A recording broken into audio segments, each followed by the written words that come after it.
Hello students, how are you? Hope you all are safe at your home.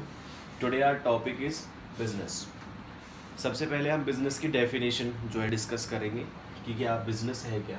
इसकी definition मैंने already board पर लिखी हुई है. तो business is that economic activity. As we have already discussed the types of economic activity, business is one of them.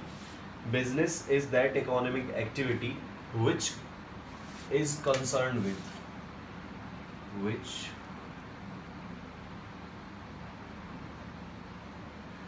is concerned with production and procurement of goods and services.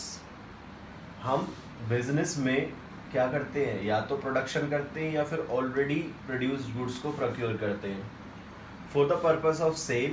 या तो हम उनको बेच देते हैं या एक्सचेंज करते हैं या फिर कहीं ट्रांसफर कर देते हैं on regular basis.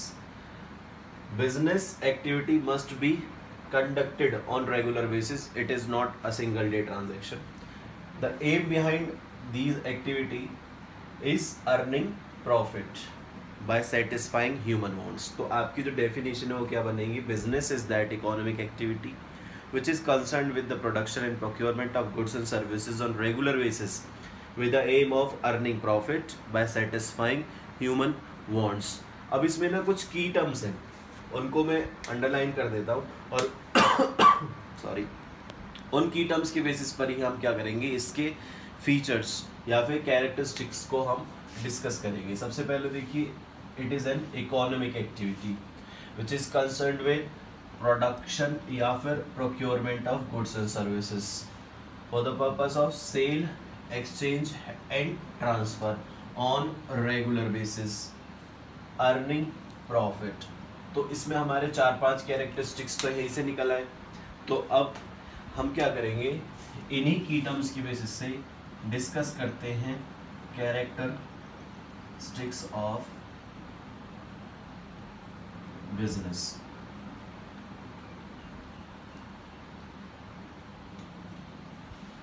Characteristics of business, characteristics को हम फीचर्स भी कह सकते हैं. फीचर्स तो फर्स्ट जो है वो क्या है, फर्स्ट इज इकोनॉमिक एक्टिविटी.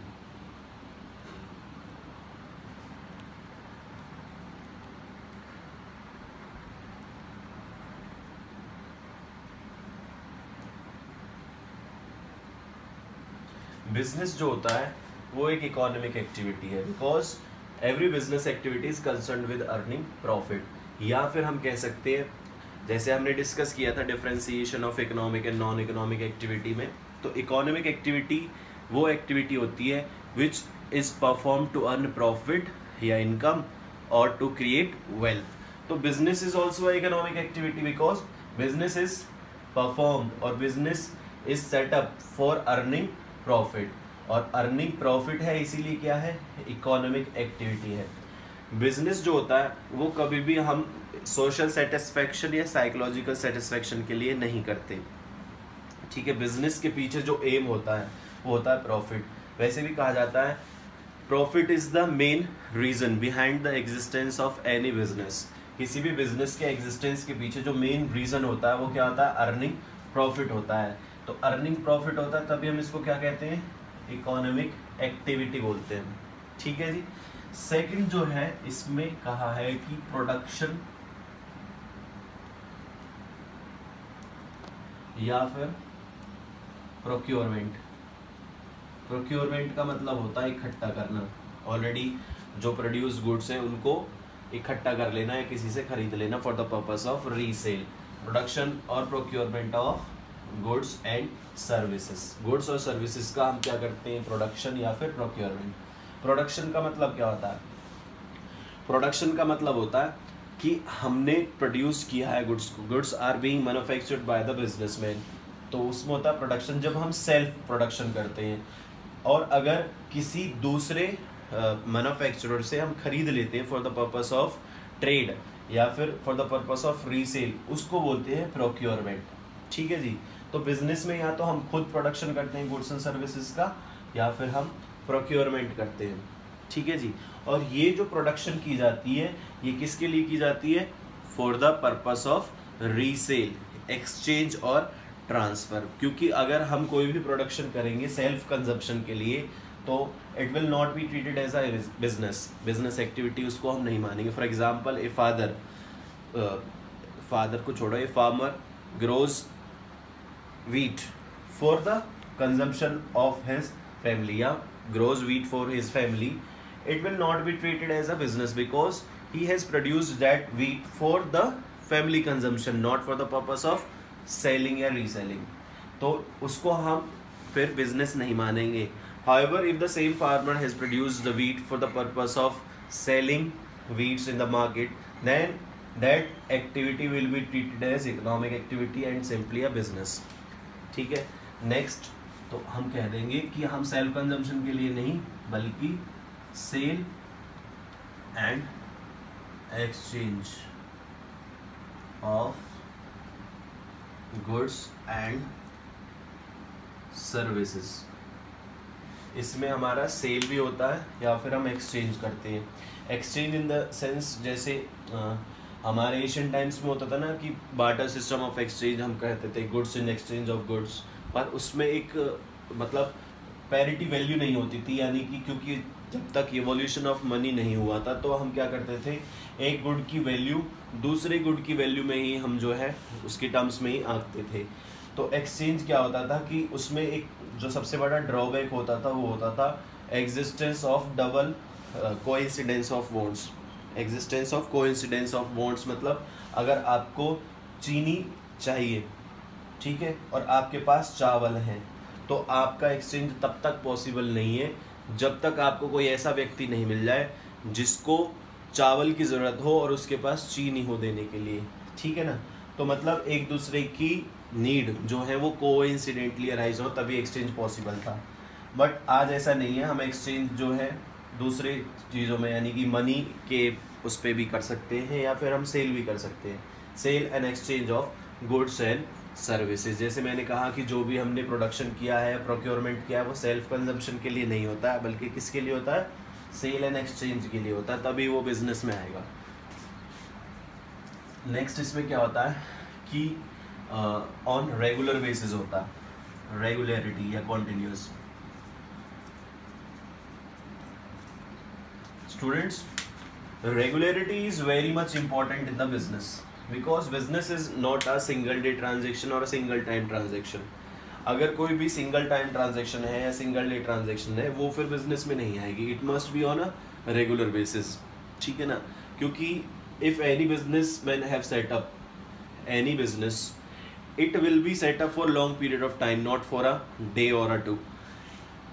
तो business must be on regular basis. Regularity is very much important, या हम इसे कॉन्टिन्यूटी भी कह सकते हैं, कंसिस्टेंसी भी कह सकते हैं।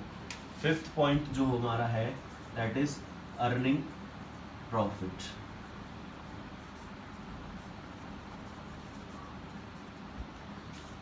ठीक है जी, मतलब ये है कि जो हमारा मेन एम होता है behind the existence of business वो क्या है, प्रॉफिट है, ठीक है।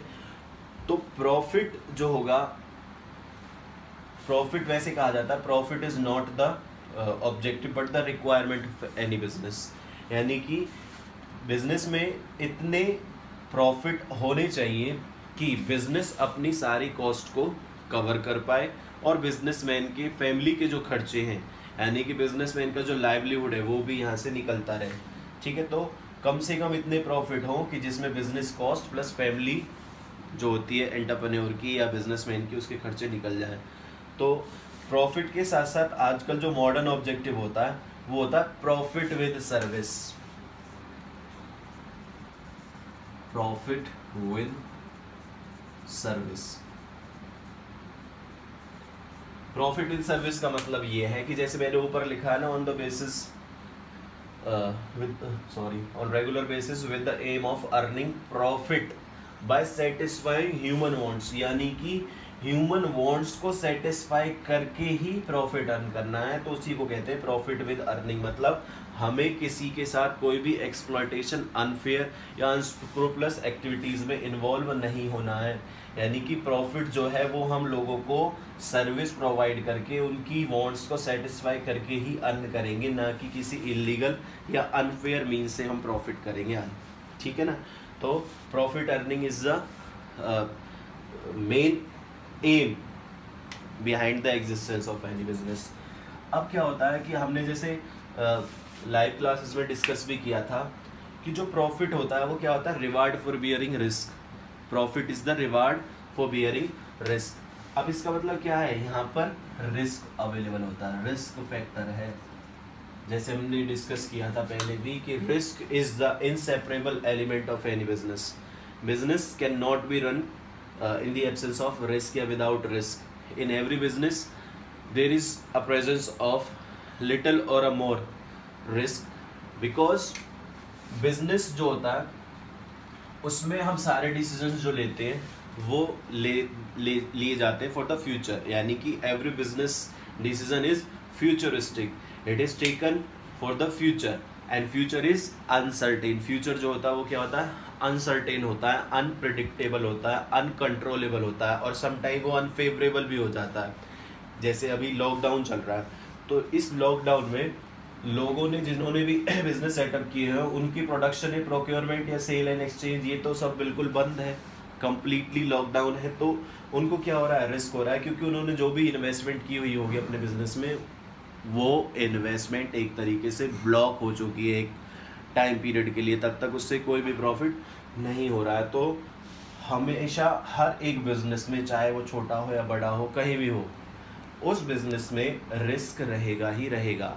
Risk is the inseparable element of any type of business. No business can be run without bearing risk. There is always a presence of little और more amount of or a degree of risk. The degree of risk depend upon the nature and size of the business. ज़्यादा बड़ा अगर हमारा business है, ज़्यादा हमें क्या रहेगा, रिस्क। लेकिन अगर स्मॉल स्केल पर हम बिजनेस रन करने हैं तो क्या होगा, हमें रिस्क कम होगा। वैसे ही नेचर में अगर हम किसी नेसेसिटी गुड्स में, जैसे हमारे जो डेली यूज़ के आइटम्स होते हैं, जैसे सोप है, स्पाइसेस है, डिटर्जेंट है, तो ये सारी चीज़ें हमारी नेसेसिटीज़ में आती हैं। जैसे शुगर, सॉल्ट है, इनके बिना हमारा जो जीवन है वो बहुत डिफ़िकल्ट हो जाएगी लाइफ, तो हम इनको खरीदेंगे, तो उस तरीके के बिजनेस में रिस्क कम होगा।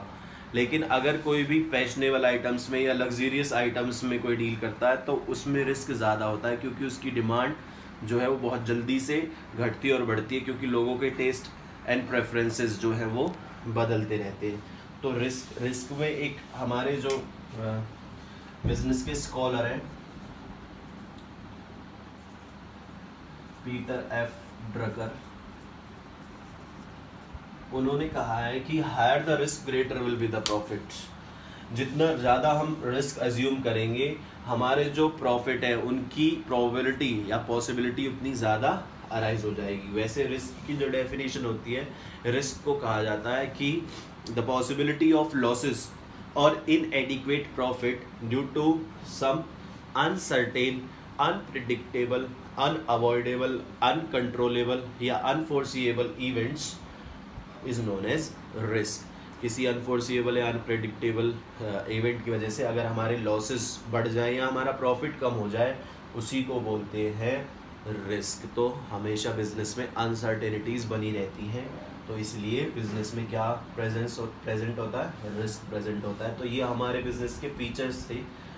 तो हम क्या कर सकते हैं, इन फीचर्स के बेसिस पर जो है डेफिनेशन भी बना सकते हैं, और डेफिनेशन के बेसिस पर हम इन फीचर्स को भी लिख सकते हैं। ठीक है, थैंक यू स्टूडेंट्स।